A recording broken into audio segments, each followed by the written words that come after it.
A millionaire adopts a street child, but what he discovers through a hidden camera leaves him in shock. The biting cold of June in Manchester seemed to penetrate to the bones, even inside the heated ballroom of the Grand Hotel. Edward Carter observed the guests of the charity event with the same distant gaze he used in his business meetings. At 42, he had built an empire in the tech sector, but he felt an emptiness that no financial statement could fill. His life was a predictable sequence of professional commitments and solitary nights in his Didsbury mansion, where silence echoed through the empty corridors like a constant reminder of everything he lacked. His company's winter drive had collected tons of warm clothing, blankets, and food. It was the third consecutive year they had organized the social action, but Edward had never personally participated in the delivery of donations. This time, at the insistence of the marketing team, he agreed to visit the temporary shelter in the East End. He arrived at the location on a Saturday morning, accompanied by photographers and advisors, expecting to fulfill the protocol and quickly return to his routine. The shelter was an old building adapted to receive vulnerable children. The peeling walls tried to hide difficult stories under layers of colorful paint, applied by volunteers. Edward greeted the coordinator, a middle-aged woman named Sarah, who enthusiastically explained the projects developed there. He listened politely, signing checks and posing for photos alongside smiling children holding the donated toys. That's when he saw Leo for the first time. The boy was sitting alone in a corner of the cafeteria, away from the commotion caused by the arrival of the donations. He was about 7 years old, with disheveled brown hair and dark eyes that seemed to carry the weight of many storms. While other children ran excitedly to grab presents, Leo remained motionless, holding an old blanket against his chest as if it were a shield. There was something in his gaze that Edward couldn't decipher. It wasn't simple sadness, but a kind of instinctive caution, like that of an animal that had learned to distrust everything and everyone. Edward approached slowly, crouching down to be at the boy's height. Leo didn't avert his gaze, only watched him with an intensity unsettling for such a small child. Edward tried to smile, but felt disarmed before that eloquent silence. He offered one of the toys he had brought, a remote control car, but Leo only looked at the object without reaching out. There was no rejection in his posture, just a kind of emotional paralysis that made something tighten in Edward's chest. Sarah approached, explaining in a low voice that Leo had arrived at the shelter 3 months ago, rescued from the streets by a social services team. The boy barely spoke, ate little, and spent most of his time alone. He didn't cause problems, but he also didn't connect with anyone. The shelter's psychologists were working with him, but progress was slow. Edward listened to all of this, feeling a growing unease. Something about that boy resonated deeply within him, touching places he didn't know existed. Throughout the following week, Edward couldn't stop thinking about Leo. Meetings seemed endless, reports lost importance. At night, alone in the mansion's library, he found himself recalling that ancient look on a child's face. He tried to rationalize, telling himself it was just momentary compassion that he would soon forget. But the boy's image persisted, invading his thoughts at the most unexpected moments. On Thursday, without telling anyone, Edward returned to the shelter. He didn't bring photographers or advisors this time, just him and a box of chocolates he bought on the way, not knowing exactly why. Sarah received him with surprise but content. Edward asked about Leo, and the coordinator led him to the small garden at the back of the building, where the boy was sitting on the grass, drawing with crayons on a crumpled piece of paper. Edward sat beside him, maintaining a safe distance. He said nothing, just observed the drawings. They were abstract shapes, lines that intertwined without forming recognizable figures. Dark colors dominated the paper. Leo continued drawing as if Edward wasn't there, but there was a subtle tension in his shoulders that indicated awareness of the adult's presence. They stayed like that for almost half an hour, in a silence that, strangely, wasn't uncomfortable. When Edward finally stood up to leave, Leo did something unexpected. He extended one of the drawings towards him, without looking directly. Edward took the paper carefully, as if it were something precious and fragile. It was a mixture of black and dark blue, with small white dots that could be stars or just random smudges. He thanked him in a soft voice and carefully put the drawing in the inside pocket of his jacket. Leo said nothing. But for the first time, Edward noticed something different in his eyes. Perhaps it wasn't hope, but at least a spark of curiosity. The visits became regular. Edward began appearing at the shelter 3 times a week, always in the late afternoon. He brought illustrated books, simple games, art supplies. He never forced interaction. He just stayed nearby, creating a constant and silent presence. Leo gradually began to accept his company, first allowing Edward to sit closer, then showing his drawings without being asked, eventually responding with nods to the simplest questions. It was Sarah who, one afternoon, suggested the possibility of adoption. Edward was helping Leo assemble a puzzle when the coordinator called him to talk privately. She explained that Leo had no known family, that he was eligible for adoption, and that she rarely saw such a genuine connection between a child and a volunteer adult. The words echoed in Edward's mind for days. Adoption. He had never considered being a father. His life was structured, predictable, solitary by choice. A child would change everything. But when he looked at Leo, he saw beyond the frightened child. He saw possibilities. He saw a chance to fill the emptiness. He carried, not with meetings or professional achievements, but with something real and meaningful. He saw the opportunity to offer this boy what he clearly had never had: stability, security, affection. The decision was not made in a dramatic moment, but in a quiet certainty that grew day by day until it became inevitable. Edward sought an adoption lawyer. The legal procedures began: psychological assessments, interviews with social workers, home visits. Everything was conducted with the same meticulousness he applied to business, but this time there was something different, an anxiety that wasn't just bureaucratic nervousness, but the genuine fear of not being enough, of not knowing how to be the father Leo needed. During the process, Edward prepared the mansion. He hired a decorator to transform one of the rooms into a children's space, but asked to avoid exaggerations. He wanted Leo to feel welcomed, not overwhelmed. He chose soft shades of blue and green, simple but quality furniture, bookshelves, and a large window overlooking the garden. He bought clothes, toys, school supplies. Each item was chosen with the boy who would soon share his life in mind. Lydia Foster, his housekeeper for over 15 years, followed all the preparations with a mixture of surprise and approval. She was a woman in her 50s, grey hair tied in a bun, a firm demeanour but kind eyes. She had seen Edward build his empire, had witnessed his achievements, and also his growing loneliness. When he told her about Leo, Lydia smiled for the first time in months. She said the house needed life, sounds different from the silence that had accompanied them for so long. The day of Leo's arrival was marked by a fine drizzle, typical of Manchester. Edward picked up the boy from the shelter accompanied by Lydia. Leo carried only a small backpack with his belongings. There wasn't much: some donated clothes, the blanket he always held, the drawings he made, and a faded teddy bear. Sarah said goodbye with tears in her eyes, making Leo promise he would come back to visit her. The boy nodded, but maintained his neutral expression, as if he couldn't fully process what was happening yet.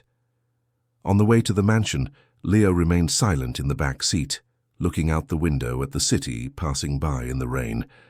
Edward tried not to show the nervousness he felt, but his hands gripped the steering wheel more tightly than necessary. Lydia, sitting beside Leo, spoke softly about the house, about the room they had prepared, about the cookies she had baked that morning.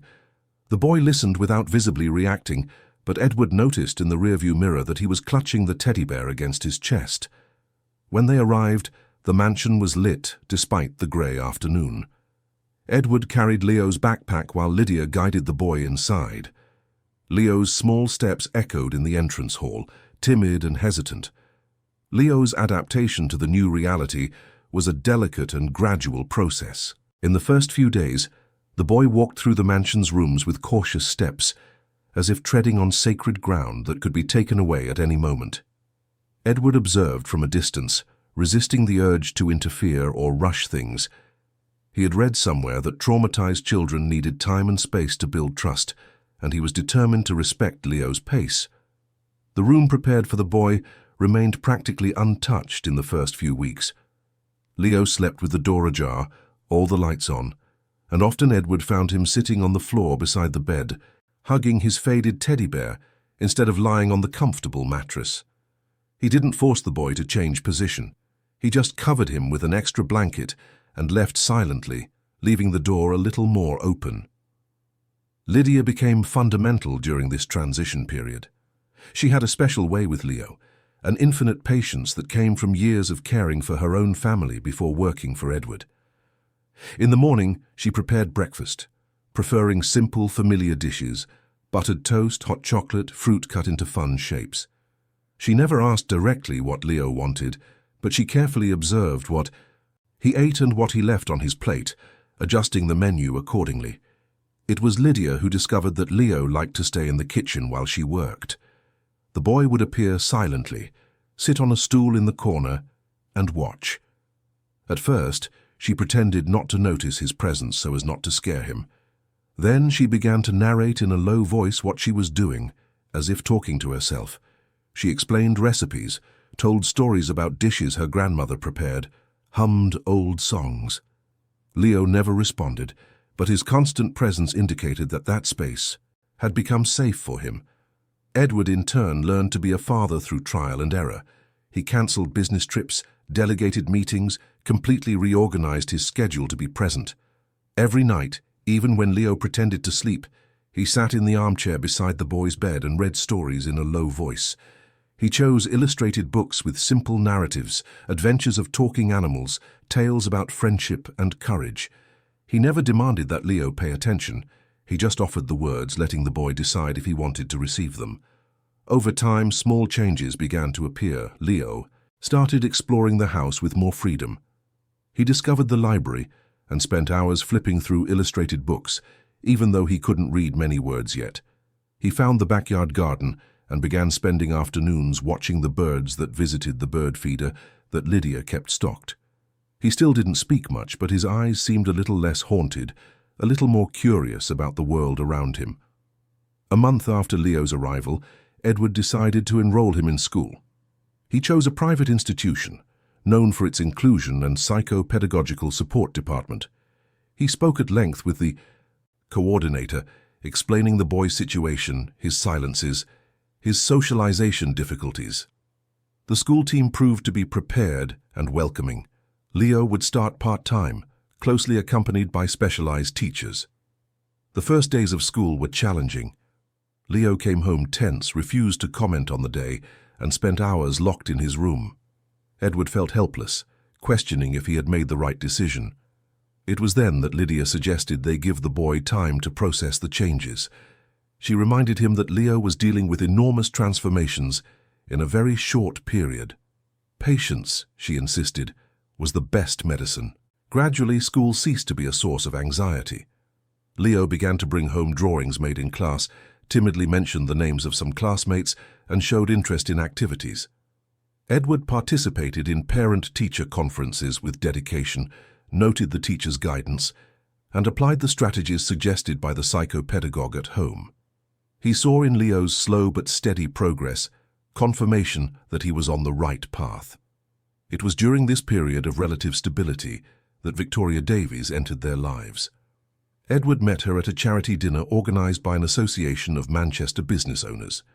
She was an architect, specializing in high-end residential projects, and had a striking presence. Carefully styled blonde hair, elegant but discreet clothes, a smile that seemed practiced to convey warmth without exaggeration. She spoke fluently about art, design, international travel.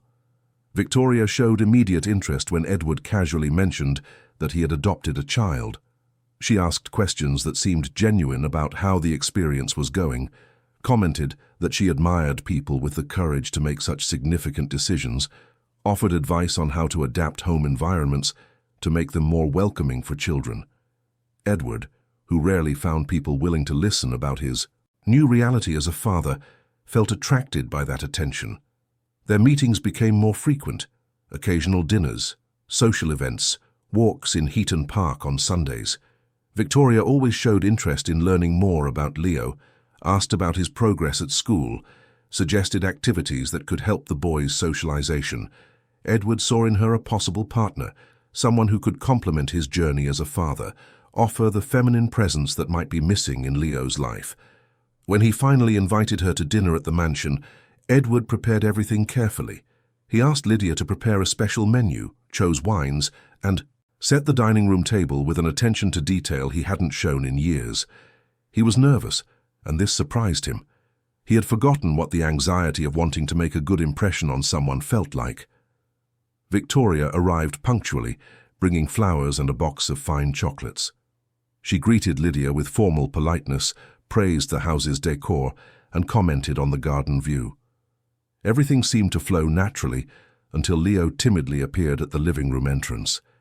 Edward had told the boy about the visit, explaining that a friend was coming to dinner, but he immediately saw the tension in Leo's shoulders. Victoria crouched down to be at the boy's height, extending her hand with a wide smile. She introduced herself in a soft voice, said she had heard wonderful things about him, and asked about his drawings. Leo didn't respond. He just looked at Edward with an expression he couldn't fully decipher. There was something there, a silent plea, or perhaps a request for confirmation that he was safe. Edward encouraged Leo to greet the visitor, but the boy only nodded slightly before retreating to Lydia's side, who was observing the scene from the kitchen entrance. Victoria chuckled lightly, commenting that it was natural for children to be shy with strangers, especially those who had experienced hardships. Her understanding seemed genuine, and Edward relaxed a little. Dinner proceeded without major incidents. Leo ate quickly and asked to be excused, which Edward allowed after making sure the boy was fine. Victoria showed understanding, saying she perfectly understood that Leo needed time to get used to new people. She spoke about cases of her clients who had adopted children, shared stories that seemed reassuring about successful adaptation processes. In the following weeks, Victoria began to frequent the mansion more regularly. She always brought something for Leo, a new book, an educational game, art supplies. She tried to initiate conversations with the boy, proposed activities, offered to help Edward with his routine. Her intentions seemed good, but Leo maintained a clear distance. He was never rude or aggressive, just distant. He responded with monosyllables when questioned directly, avoided being alone in the same room as Victoria, and disappeared to his room or to the kitchen where Lydia worked. Edward attributed this reaction to the natural adaptation process. Leo was learning to trust him and Lydia. It made sense that it would take longer for him to accept other people. Victoria agreed, always patient, always willing to give the boy time. She commented that she had experience with difficult children, that she knew how to gradually win their trust, that it was just a matter of persistence and affection. Lydia, however, began to observe patterns that bothered her. She noticed that Leo, who had started exploring the house more freely, would retreat whenever Victoria was present. The boy stopped playing in the living room, avoided the playroom Edward had set up especially for him, and spent more time locked in his room. When asked what she thought of the new feminine presence in the house, Lydia limited herself to neutral comments, but her eyes betrayed a growing concern. One afternoon, while Victoria and Edward were talking in the study about the possibility of a trip they would take together, Lydia found Leo hidden behind the library sofa. The boy was curled up, hugging his knees to his chest, with an expression of fear she hadn't seen since his first days in the house.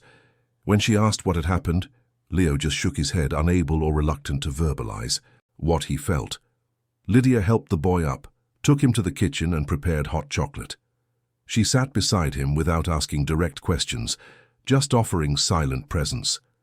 Leo drank the chocolate slowly, his hands still trembling slightly. After a long silence, he whispered something so low Lydia barely heard. He said he didn't like it when that lady was in the house. He said she looked at him in a strange way when Edward wasn't looking. Leo's words echoed in Lydia's mind for days. She knew the boy well enough to know that he didn't exaggerate or make up stories. Leo was above all sincere in his silences and in his rare verbal expressions.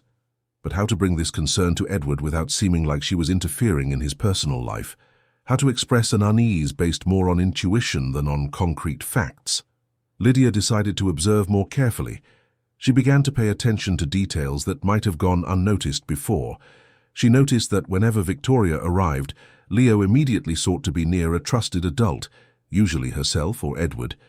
When the architect tried to interact with the boy, offering help with homework or suggesting games. Leo only accepted if Edward was present.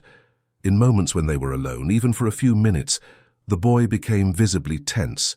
Edward, absorbed in the excitement of having found someone who seemed to fill a void in his life, interpreted these reactions as natural shyness.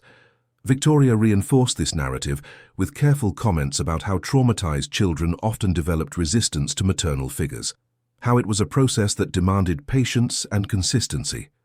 Her explanations were always accompanied by articles she claimed to have read, stories of similar cases, suggestions of books on parenting and adoption.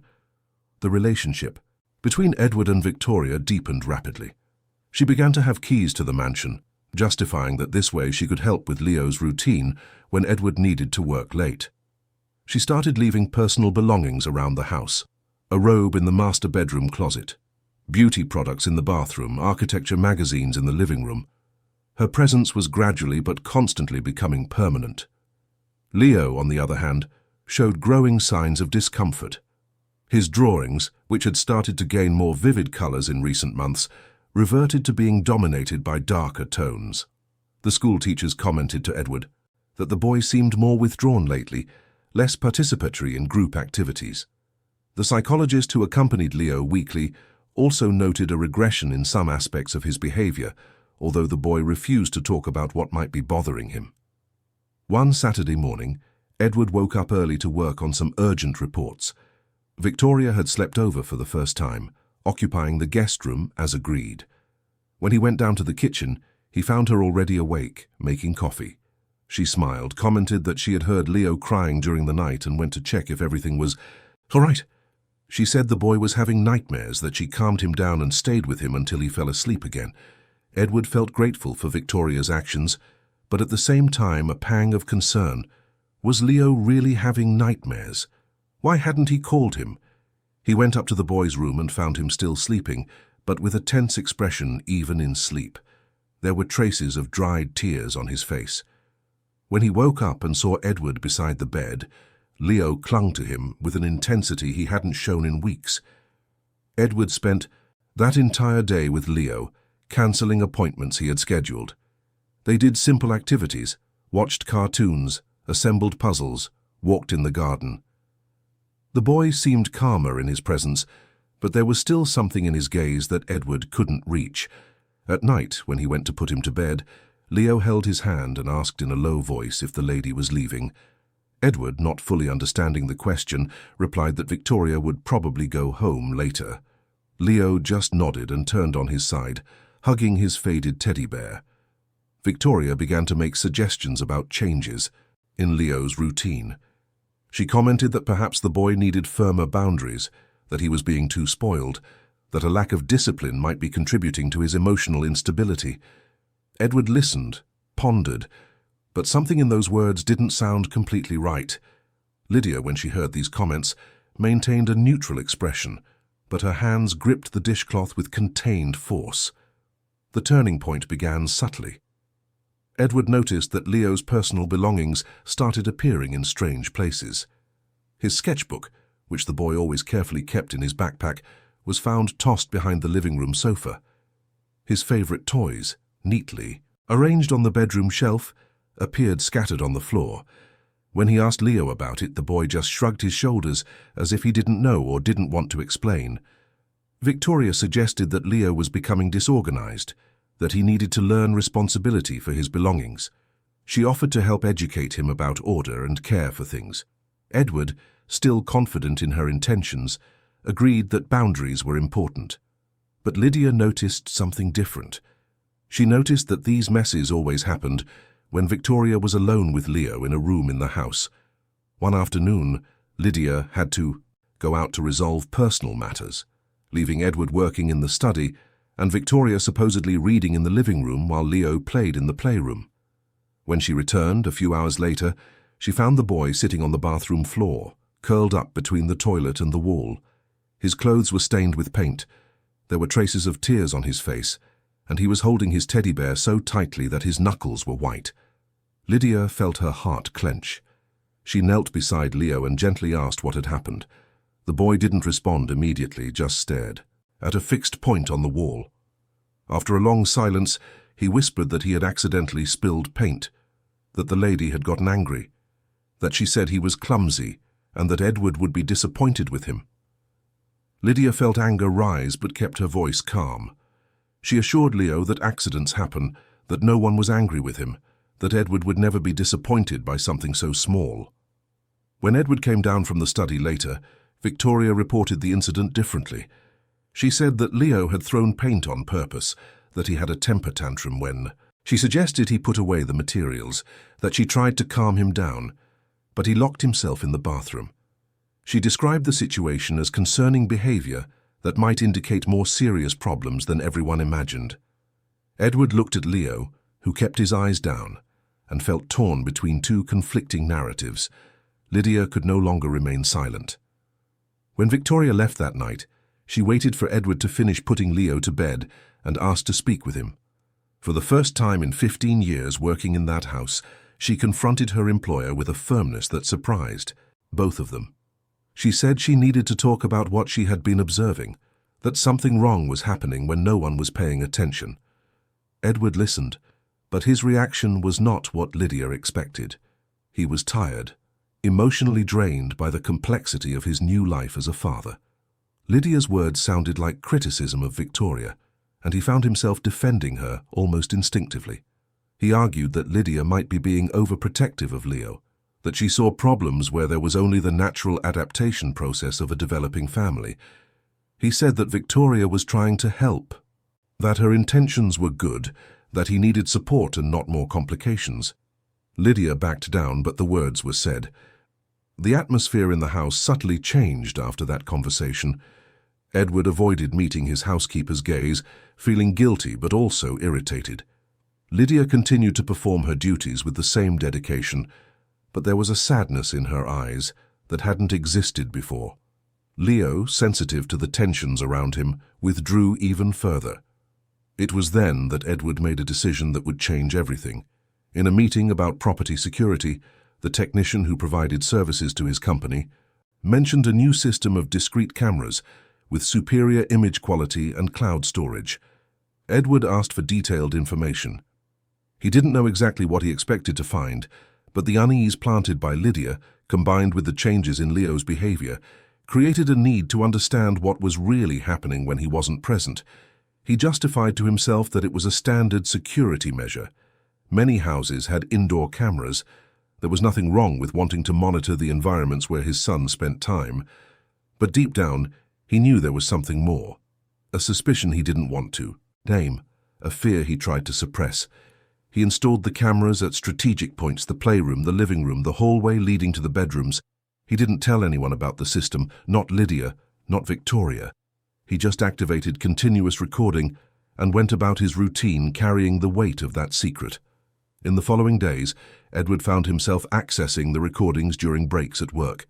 He watched random snippets, everyday scenes of the house: Leo playing alone, Lydia cooking while the boy watched her, Victoria reading on the sofa.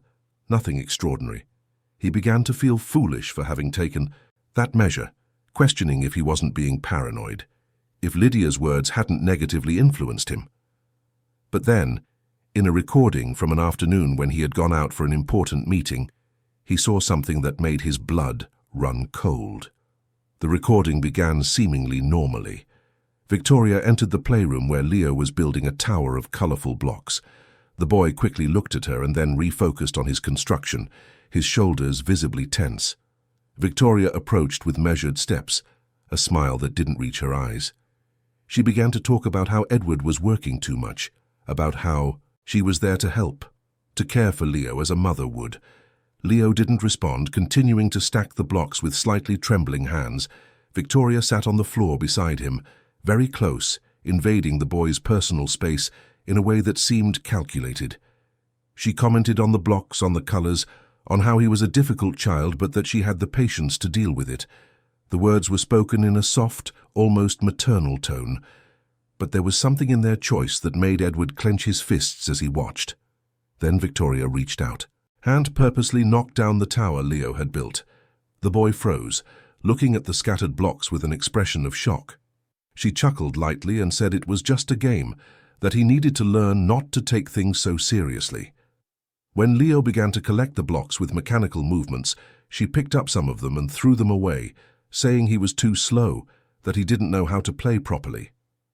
Edward paused the video, feeling nausea rise in his throat. But he forced himself to continue watching. He needed to see, he needed to understand the extent of what was happening. In the recording, Leo remained silent, collecting the blocks one by one, while Victoria made comments about how weird he was, about how no normal child would react that way. She said that Edward would soon realize he had made a mistake adopting him, that boys like him always caused problems, that he should be grateful to have a roof over his head. The words were spoken in a low, almost whispered voice, but the camera captured every syllable with disturbing clarity. Leo finished collecting the blocks and tried to leave the playroom, but Victoria blocked his path. She said he wasn't allowed to leave, that she was trying to teach him good manners, that spoiled children needed to learn respect. She kept him there, forcing him to sit while she continued talking, her voice maintaining that false tone of sweetness that made everything even more sinister. Edward fast-forwarded to other recordings. In each of them, he found more of the same. Victoria being cruel to Leo in subtle but devastating ways, criticizing his drawings, saying they were ugly and meaningless, taking his favorite toys and hiding them in high places where he couldn't reach, then denying having done so and implying that the boy was forgetting things, that he might have a problem, pinching his arm when he tried to pull away, not strong enough to leave marks, but enough to cause discomfort. There was one particularly painful recording to watch.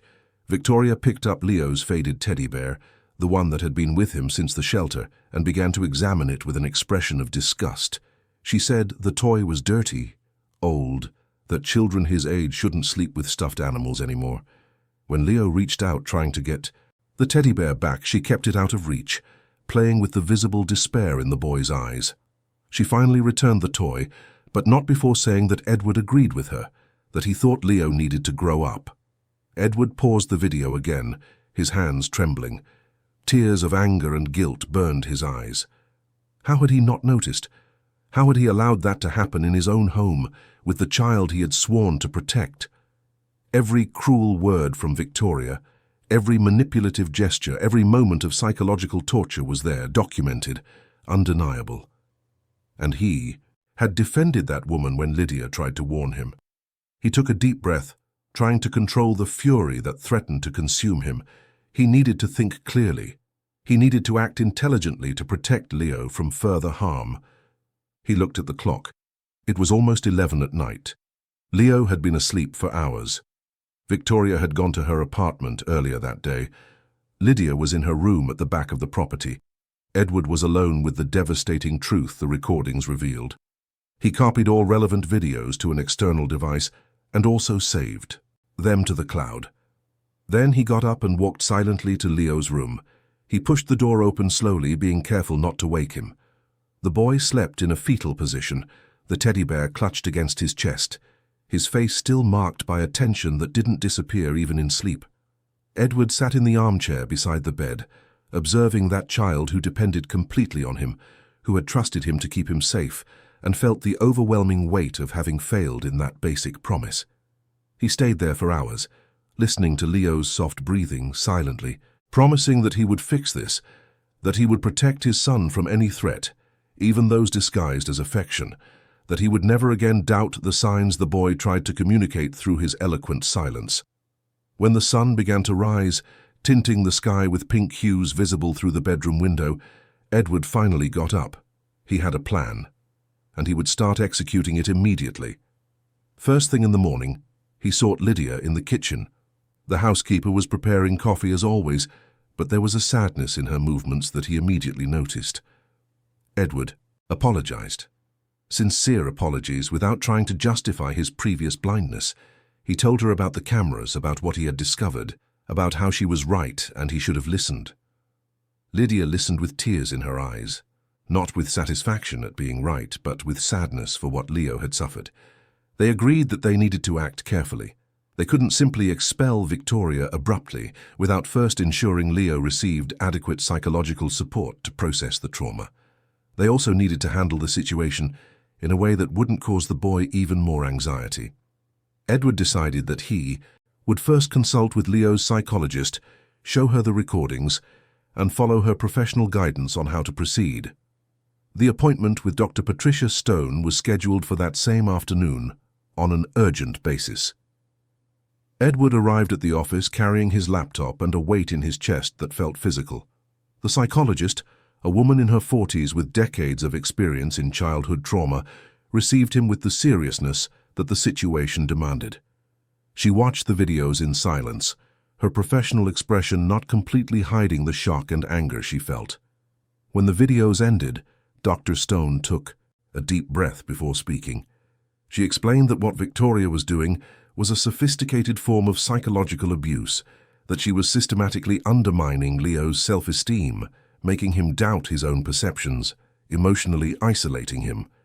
She said that children who had already suffered previous traumas were particularly vulnerable to this type of manipulation because they had already learned not to trust adults, and when they finally begin to trust, the betrayal is even more devastating. Edward listened to every word as if they were physical blows. He asked how he could fix the damage, how he could help Leo recover. Dr. Stone was clear. First, the source of the abuse needed to be completely removed. Victoria could no longer have any contact with Leo. Second, the boy would need intensive therapy to process what had happened and rebuild his sense of security. Third, Edward would need to work on rebuilding trust, showing through consistent actions that he was there to protect his son. They developed an action plan together. Edward would confront Victoria that same day, but in a controlled manner and in a neutral location away from Leo. He would make it clear that she was no longer welcome in his home or in their lives. He would not specifically mention the recordings unless necessary, but he would make it absolutely clear that there was evidence of what she had done. Then, he would focus completely on Leo, on showing the boy that he was safe, that he had been heard, that what happened was not his fault. Victoria answered the phone on the second ring, her melodious voice as always. Edward maintained a neutral tone as he asked her to meet him at a cafe in the city centre. She agreed animatedly, probably imagining it was for a romantic conversation or future planning. Little did she know that Edward was about to completely tear off the mask she had worn so skillfully. The meeting was scheduled for 6 in the evening. Edward arrived a few minutes early, chose a discreet table in the corner of the cafe. When Victoria entered, all smiles and elegance, he felt a wave of revulsion he had to consciously control. She sat down, began to talk about her day, about ideas she had for redecorating some rooms of the mansion, about a trip they could take in the coming months. Edward interrupted, her with a calm but firm voice. He said they needed to talk about something important, that he had discovered certain things about her behavior with Leo. He saw the instant change in her expression. For a fraction of a second, the mask slipped, revealing something cold and calculating in her eyes. But she quickly recomposed her smile, asking what he was talking about, using that tone of innocent confusion he already knew well from the recordings. Edward didn't fall into the trap. He continued speaking, describing specific situations he had witnessed in the videos. He observed how Victoria tried to justify, explain, recontextualize each action. She said she was just trying to discipline the boy, that Edward didn't understand how problematic children needed firmness, that she did everything out of love and concern for their well-being. Her excuses were fluid, rehearsed, almost convincing, but Edward was no longer willing to be convinced. Edward ended the conversation definitively. He said he had evidence of everything, that she was no longer welcome in his home, and that any attempt at contact would be treated as harassment. Victoria tried a last resort, changing tactics. Tears began to stream down her face. Her voice trembled as she said he was misunderstanding everything, that she loved both him and Leo so much that she would never do anything to hurt them. She reached her hand across the table, trying to reach his, but Edward recoiled as if the touch could burn him. He stood up, left enough money to pay the bill, and walked out without looking back. He could hear Victoria calling his name, but he didn't stop. When he got to the car, his hands trembled so much that he needed a few seconds to put the key in the ignition. Anger and relief battled within him. Anger for having been deceived, for having exposed Leo to that, relief for having discovered it in time, before irreparable damage was caused. On the way back home, Edward thought about how to approach Leo about what had happened. Dr. Stone had advised him to be honest, but age-appropriate for the boy, to validate his feelings, and to make it clear that nothing that happened was his fault. But how to find the right words? How to explain to a 7-year-old that the adult they trusted was in fact a source of danger? When he arrived at the mansion, Lydia was waiting for him in the kitchen with Leo. The boy was sitting at the table eating cookies and drinking milk, a simple routine that seemed extraordinarily precious at that moment. Edward sat beside him, took a deep breath, and began to speak. He said he had something important to tell him, that the lady who used to visit would no longer come, that he had discovered she wasn't being nice to Leo, and that he was very, very sorry for not having noticed sooner. Leo stopped chewing, his dark eyes fixed on Edward's face. There was so much in that gaze: fear of being in trouble, confusion, a hesitant glimmer of hope. Edward continued, choosing each word carefully. He said that nothing that happened was Leo's fault, that he had done nothing wrong, that the lady had said and done things she shouldn't have, and that Edward should have listened when Leo tried to show he was uncomfortable. He apologized for not having protected his son as he should have. The word son seemed to touch something deep in Leo. The boy dropped the cookie. His eyes began to shine with unshed tears. For a long moment he remained motionless. Then slowly he slid from the chair and approached Edward. For the first time since he had been adopted, Leo initiated a hug. Small arms wrapped around Edward's neck, and the boy buried his face in his shoulder. He didn't cry audibly, but Edward felt the silent tears wetting his shirt. Edward hugged Leo back, holding him firmly but carefully, making it clear through the touch that he was safe, that he would not be harmed, that he was loved. Lydia watched the scene with her own tears streaming freely. In that moment, something fundamentally changed in the dynamic between Edward and Leo. A bridge was built through shared vulnerability, through the renewed promise of protection, through the recognition that mistakes were made but could be repaired. The following days were dedicated entirely to Leo. Edward cancelled all meetings, delegated urgent responsibilities, and put work completely in the background. He spent time with the boy, doing simple but meaningful activities. They read books together. They drew side by side. They walked in the garden watching the birds. Edward let Leo set the pace, never forcing conversations, just offering constant and unconditional presence. Dr. Stone increased the frequency of therapy sessions to 3 times a week. In the first sessions after the revelation, Leo remained silent, but gradually began to open up. He used drawings to express what he had felt during the months Victoria was present. Images of large, shadowy figures looming over small ones, colors bleeding into each other, enclosed spaces without doors or windows.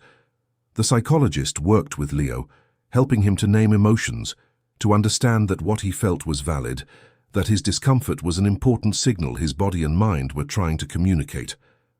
She taught him about boundaries, about the right to say no, about the difference between safe adults and adults who pretend to be safe. It was slow, delicate work, but Edward saw progress every week. Lydia became even more essential during this period.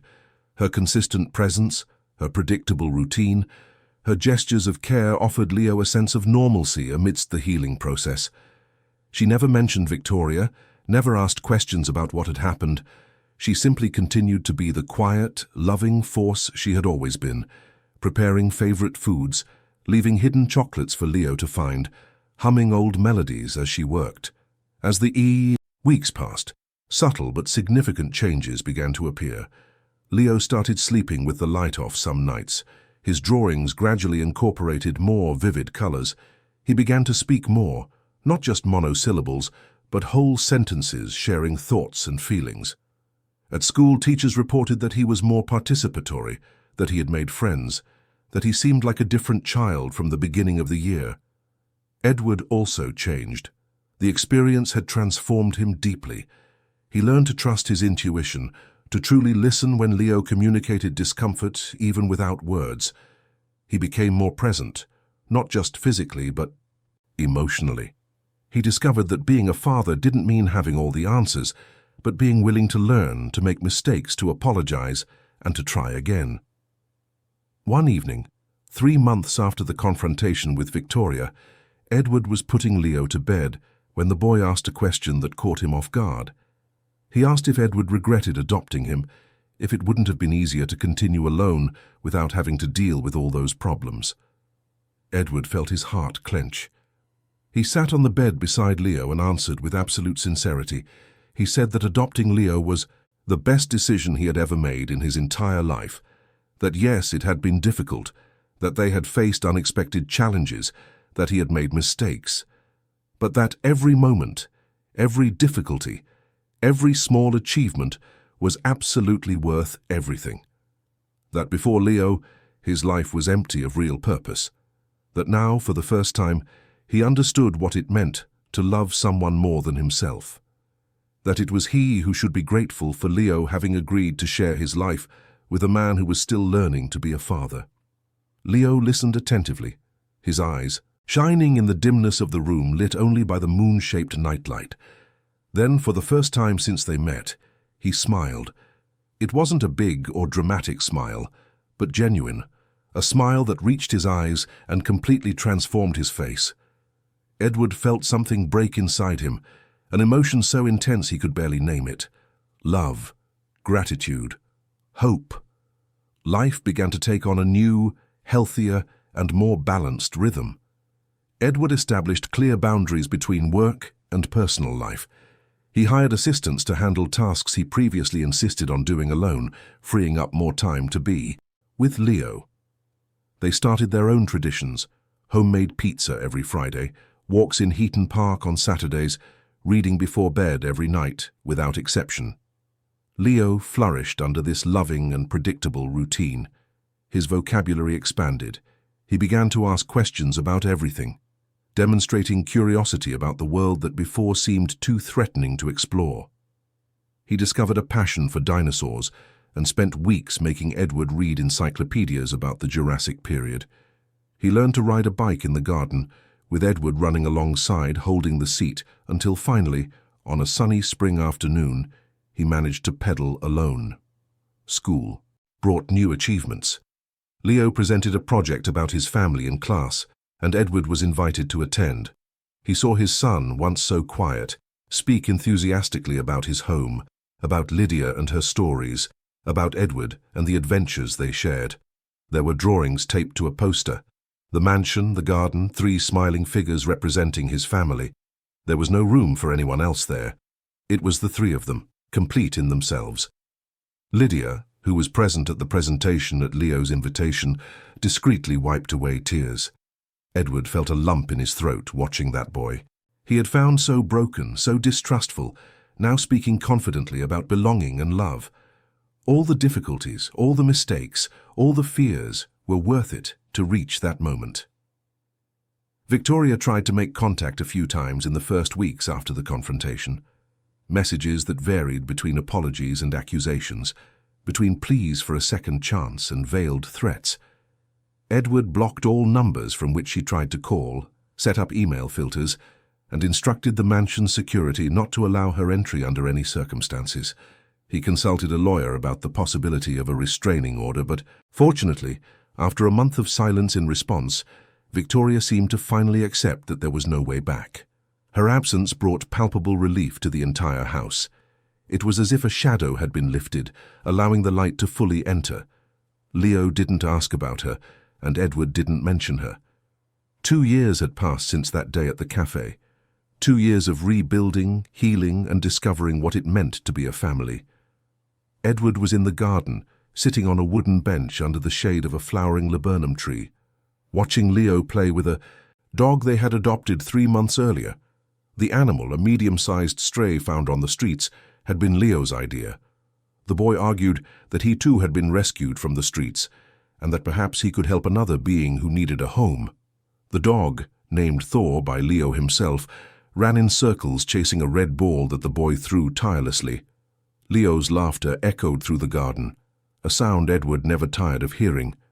Every laugh was a victory over the heavy silence that once dominated the boy's life. It was the celebration of a childhood that was almost stolen but was rescued in time. Lydia appeared at the back door, bringing a pitcher of iced lemonade and glasses on a tray. She sat beside Edward, both watching Leo in comfortable silence. After a while, she commented on how incredible the transformation that boy had undergone was. Edward agreed, but added that it wasn't just Leo who had transformed. He too was a completely different person from the lonely businessman who organized charity campaigns as a social obligation. Now he understood the true meaning of human connection, of responsibility not as a burden, but as a privilege. It was on that quiet afternoon that Edward's phone rang. It was Sarah, the coordinator of the shelter where he had met Leo. Her voice sounded tired, but there was an urgency in it that immediately captured Edward's attention. She explained that there was a delicate situation and that she would like to talk in person. Edward agreed to visit her the next day, a restless curiosity settling in his chest. That night, during dinner, Leo animatedly talked about the science project he was developing at school. He wanted to build a functional model of the solar system, with planets orbiting around the sun using a simple gear mechanism. Edward listened with genuine attention, asking questions, offering suggestions, marveling at his son's brilliant mind. Lydia watched the interaction with a satisfied smile, serving more rice while Thor dozed at Leo's feet. After putting Leo to bed, Edward stayed awake for hours thinking about Sarah's call. There was something in her tone that suggested it wasn't just a routine update about the mentorship program he had created. He tried not to speculate too much, but sleep was slow to come that night. The next morning, Edward arrived at the shelter with a mix of nostalgia and apprehension. The building had undergone renovations since his last visit.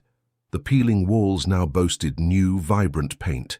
There was playground equipment in the small courtyard, and the general air of the place seemed more hopeful. Sarah received him in her office, which was filled with files and photos of smiling children on the walls. After the initial greetings, Sarah went straight to the point. There was a child who had arrived at the shelter 3 weeks ago, a 5-year-old girl named Luna. Her situation was particularly complicated. She had been found in conditions of extreme neglect, but unlike most cases, she had a medical condition that required special care.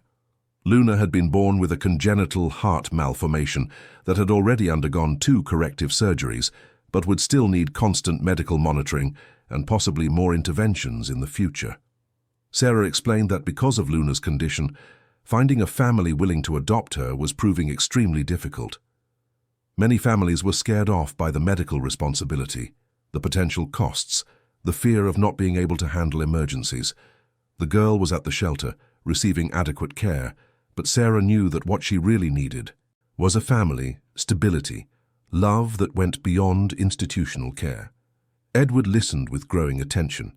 He asked why Sarah was telling him this specifically. She smiled gently and said that she had seen the work he did through the mentorship program, had witnessed Leo's transformation, and knew the size of his heart. She wasn't asking him to adopt Luna, she quickly clarified. She just wanted to know if he could consider being a mentor for her, someone who would visit her regularly, who would offer a constant presence while they waited for a permanent family. Edward asked to meet Luna. Sarah led him to the common area where the children were playing. The girl was sitting alone in a corner, flipping through an illustrated book with animal figures. She was small for her age, with light brown hair tied in 2 uneven braids and green eyes that seemed too big for her delicate face. There was a pallor to her skin that indicated fragility, but when she looked up and saw Sarah, a smile lit up her face. Sarah approached with Edward, introducing him as a special friend of the shelter. Luna looked at him with cautious curiosity, but not with the fear that Leo had shown in their first encounter. She asked if he liked animals, pointing to the book she was holding. Edward sat on the floor beside her, respecting a comfortable distance, and said yes, he had a dog named Thor at home. Luna's eyes lit up. She loved dogs, she said in a soft but animated voice. They talked for a few minutes about animals, about the drawings in the book, about Luna's favorite colors. The girl was articulate for her age, speaking with a maturity that probably came from having spent so much time in hospitals and medical environments. There was a genuine sweetness in her, a light that shone despite the difficult circumstances she had faced. When Edward said goodbye, promising to come back to visit her soon, Luna waved enthusiastically. On the way back home, he couldn't stop thinking about that girl. There was something about her that deeply touched his heart, in the same way that Leo had touched him years ago. But this time, it was different. He already had a son, an established routine, a family dynamic that worked. Would it be fair to Leo to bring another child into their lives? Would he be able to give both of them the attention and love they deserved? During dinner, Edward was quieter than usual. Leo noticed and asked if everything was all right. Edward decided to be honest. He told him about the visit to the shelter, about Luna, about the conversation with Sarah. He explained that he was thinking of being a mentor for the girl, someone who would visit her and spend time with her. He carefully observed Leo's reaction, prepared to back down if he saw any sign of discomfort or jealousy. But Leo's reaction completely surprised him. The boy became thoughtful for a moment, slowly chewing his piece of chicken, before asking if Luna was alone like he had been. Edward confirmed that she was. Leo nodded, as if processing important information, and then said that he thought Edward should help her, that he knew what it was like to be alone, and that if Edward could make Luna feel less alone, then he should do it. Lydia, who had listened to the entire conversation in silence, discreetly wiped away a tear. Leo's empathy, his ability to think of another child in a similar situation to what he had faced, was living proof of how far he had come in his healing journey. Edward began visiting Luna twice a week. He brought books, games, art supplies. He discovered that she loved to draw, especially animals and flowers. Her drawings were full of vivid colors and imaginative details. Luna spoke about the doctors who cared for her, about the surgeries she had undergone, with a naturalness that was both impressive and moving. She showed no self-pity, just acceptance of her reality. As the weeks passed, Edward began to take Leo along on some visits. Initially, he was apprehensive about how the two would interact, but his concerns proved unfounded. Leo was gentle with Luna, patient in a way that children his age rarely were. He showed her how to assemble puzzles, read stories with funny voices that made her laugh, and shared his own experiences in a way that made her feel less alone. Luna began to ask when Edward and Leo would return, counting the days between visits. She drew portraits of them, which Sarah carefully kept in a folder. A connection was forming, delicate but real, between that fragile girl and the family Edward had built. It was during a routine checkup for Luna, which Edward had offered to accompany her to, that everything changed. The pediatric cardiologist who treated her, Dr. Henry Marshall, explained that Luna was stable at the moment, but that she would need at least one more surgery in the next 2 years. He spoke about the importance of a stable family environment for her recovery and overall development, about how children with chronic medical conditions benefited immensely from having consistent caregivers who understood their needs. After the consultation, while Luna played in the waiting room under the supervision of a nurse, Dr. Marshall spoke more openly with Edward. He said he had followed many children in similar situations, and that those who had dedicated families invariably had better outcomes, not only medical, but emotional and developmental. He commented that it was rare to see someone outside the biological family so involved in a child's care, and that this spoke volumes about Edward's character. The doctor's words echoed in Edward's mind for days. He began to research adopting children with special health needs, about the challenges and rewards, about available resources and support networks. He spoke at length with Dr. Patricia Stone, the psychologist who still accompanied Leo, about how an adoption would affect the existing family dynamic. She was cautiously optimistic, saying that Leo seemed emotionally stable enough to handle the change, especially considering that he had already developed a bond with Luna. The decision did not come suddenly, but as a gradual certainty that solidified over weeks. Edward realized that he was not thinking of Luna as a responsibility or a charity project. He was thinking of her as his daughter. He imagined her living in the mansion, having her own room, participating in family dinners, growing up alongside Leo. And every time he imagined this future, he felt a peace that confirmed it was the right path. He spoke first with Leo, one Saturday afternoon in the garden. He explained that he was thinking of adopting Luna, of making her officially part of the family. That this would mean Leo would have a sister, that things would change, that he would need to share Edward's and Lydia's attention. He asked honestly how Leo felt about it. Leo was silent for a long moment, distractedly throwing the ball to Thor. Edward waited without pressure, giving the boy the time he needed to process. Finally, Leo spoke. He said that sometimes he felt lonely, even with Edward and Lydia, that he thought it would be nice to have a sister, someone he could play with and share things with, that Luna was nice, and that he liked her. But then his voice became softer, and he asked if Edward would still have time for him, if he would still be important. Edward felt his heart clench. He knelt in front of Leo, gently holding his shoulders, and looked directly into his eyes. He said that Leo would always be important, that nothing and no one would change that. That love was not something that diminished when shared, but something that grew, that having Luna as part of the family would not mean less love for Leo, but more love for everyone. He promised that there would always be special time just for the two of them, that this promise was sacred. Leo hugged Edward tightly, and in that hug, Edward felt not only acceptance, but genuine enthusiasm. His son was ready to be a big brother.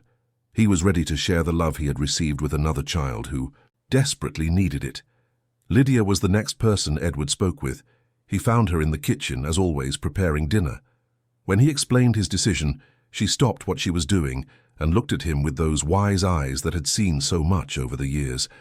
She asked if he was sure, if he understood the challenges that would come, especially with Luna's medical needs. Edward confirmed that yes, he had researched extensively, that he was prepared. Lydia smiled, and there were tears in her eyes. She said that the house had plenty of space, that her heart had plenty of space, that a girl would bring a different and wonderful energy to their lives.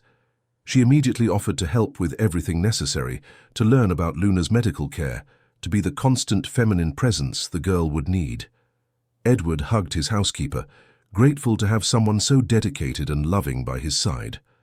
The adoption process officially began the following week. Edward already knew the procedures, had already gone through all of this with Leo, but this time there was the additional layer of medical considerations. He had to provide documentation about his ability to bear medical costs, about his understanding of Luna's condition, about emergency plans in case she needed urgent care. He went through interviews with social workers specialized in adoptions of children with special needs. Throughout the process, he continued to visit Luna regularly. He had not yet told her about the adoption, following Dr. Stone's guidance to wait until everything was more advanced, to avoid creating expectations that could be frustrated if something went wrong. But Luna, with the keen intuition that children often possess, seemed to sense that something was changing. She asked more frequently when she could visit Edward's house, when she could meet Thor in person, if Leo would be her friend forever. 3 months after the process began, Edward received the news he had been waiting for. The adoption had been approved. All requirements were met. All evaluations were positive. All opinions were favorable. Luna would officially become Luna Carter, Edward's daughter, Leo's sister. The date to pick her up from the shelter was set for 2 weeks later, enough time to prepare the house and, more importantly, prepare Luna for the transition. Edward and Lydia transformed one of the guest rooms into a children's room for Luna. Unlike Leo's room, which had shades of blue and green, they chose soft pink and lilac tones for Luna, based on the colors she used most in her drawings. They bought a canopy bed that looked like something out of a fairy tale, shelves for books and toys, a small desk where she could draw. Lydia sewed curtains with flower and butterfly prints. Leo helped organize the toys, separating some of his that he thought Luna would like.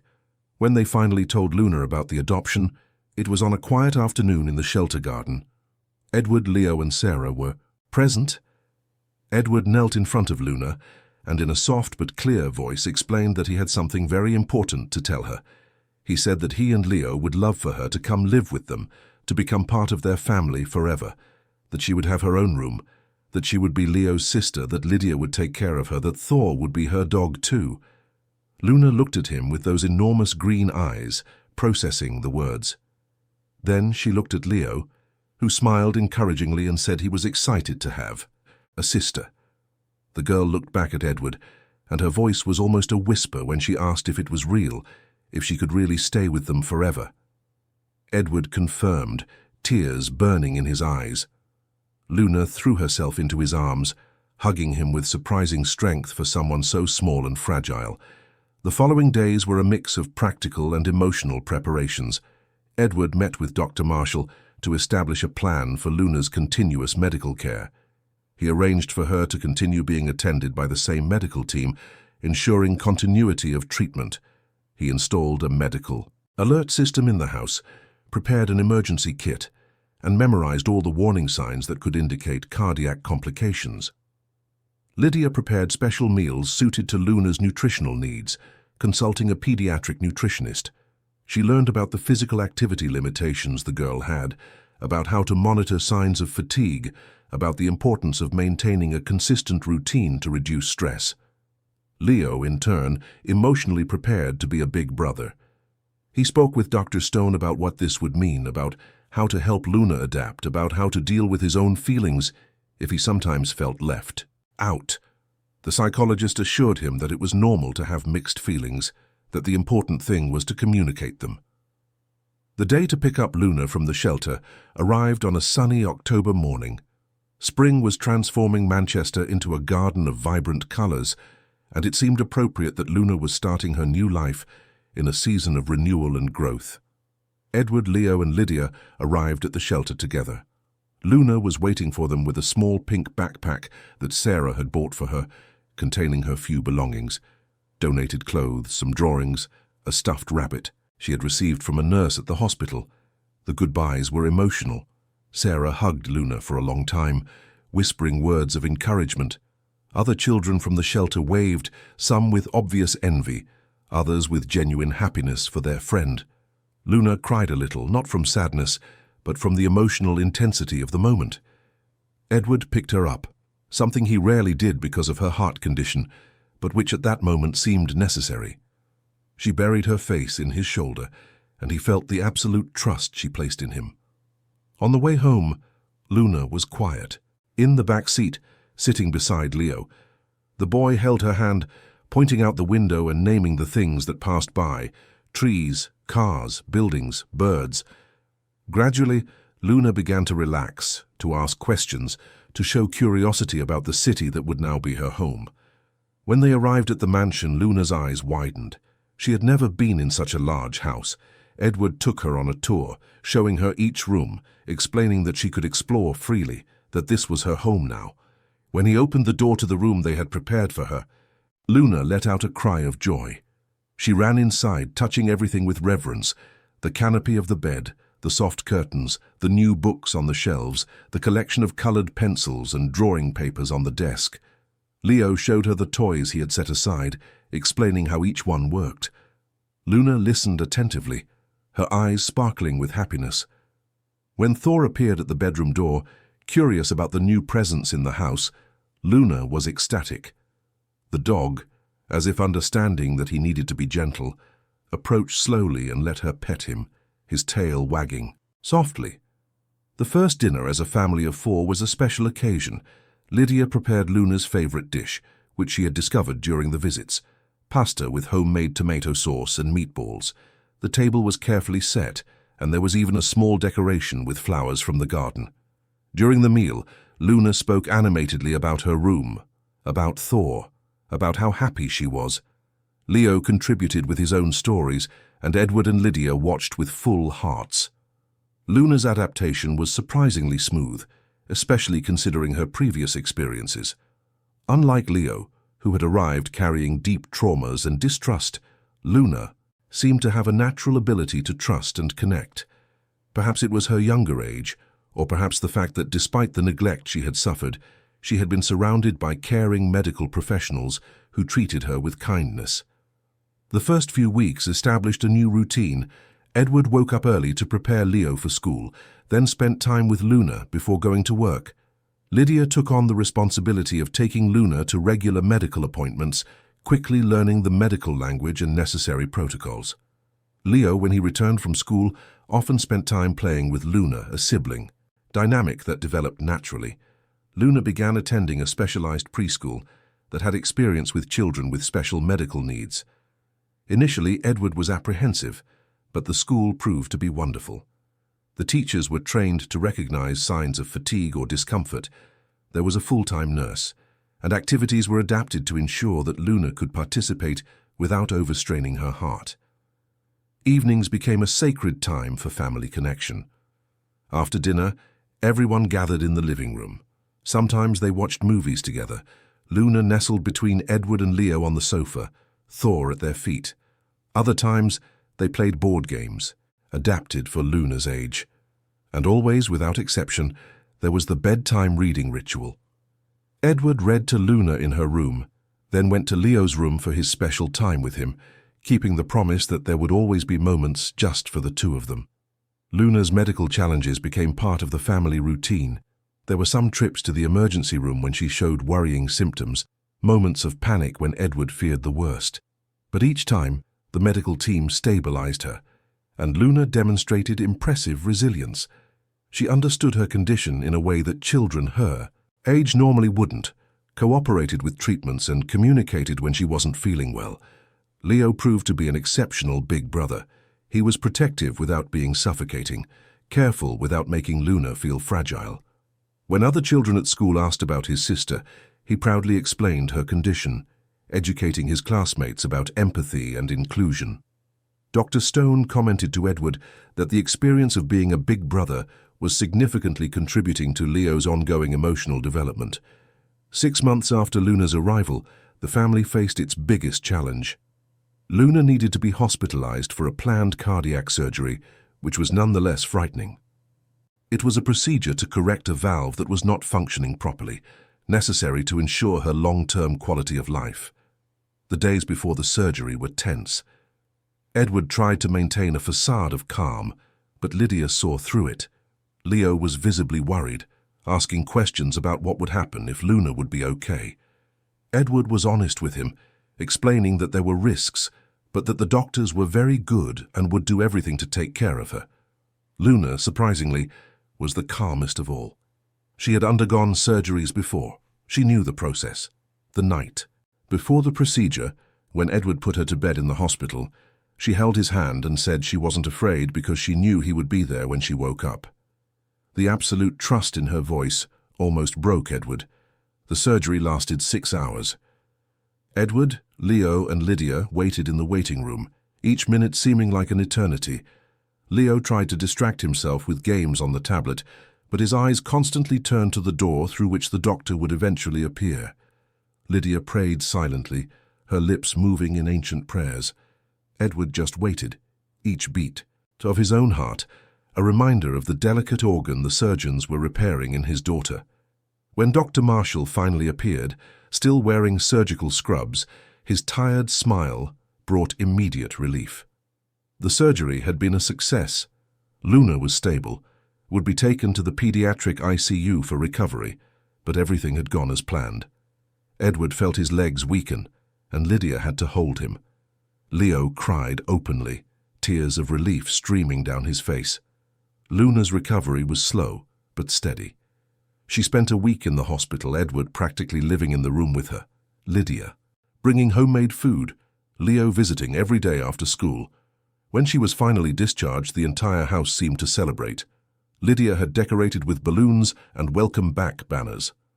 Thor waited anxiously, his tail wagging furiously when he saw Luna. The following months were for recovery and adjustment. Luna needed rest, limited activities, and frequent medical follow-ups. But gradually, she regained her strength. Her cheeks gained more color, her energy increased, her smile became even brighter. Dr. Marshall declared the surgery a complete success, saying that Luna would have a significantly better quality of life from then on. The surgery experience transformed something fundamental in the family dynamic. They had faced together one of the greatest fears a family can face, and they had emerged on the other side more united. Leo developed a deeper understanding of fragility and strength. Edward learned about a dimension of love he hadn't known, the love that persists through fear, that stands firm even when everything seems uncertain. A year after Luna's arrival, Edward organized a family anniversary party. It wasn't Luna's biological birthday, but the anniversary of the day she officially became a Carter. He invited Sarah and some of the children from the shelter, Dr. Marshall and his team, Dr. Stone, and some families from the mentorship program that Edward had significantly expanded.